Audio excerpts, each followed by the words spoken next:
Alam nyo ba na noong unang panahon ay merong 7 buwan ang ating mundo? Mga kaibigan, ayon sa Philippine mythology, dati raw ay meron tayong 7 buwan ngunit ito ay sinira ng isang nilalang na tinatawag na Bakunawa. Ayon sa kwento, ito ay isang napakalaking dragon na may katawan na hugis ahas na naninirahan sa pinakailalim ng dagat.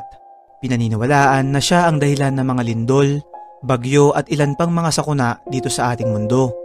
Sinasabing gumawa si Bathala ng 7 buwan upang magsilbing liwanag sa kada gabi na katumbas ng isang linggo.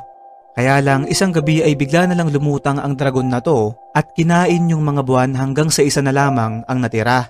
Ito ay nagbigay takot sa lahat at noong kakainin na ni Bakunawa ang huling natitirang buwan ay nagsigawan ang lahat ng tao na siyang gumising kay Bathala at pumigil kay Bakunawa na ito ay makain.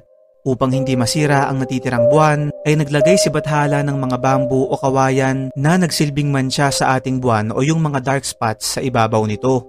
Hanggang ngayon, sinasabing nag-aantay lang raw ng tamang pagkakataon si Bakunawa upang makain at masira ang natitirang buwan ng ating mundo.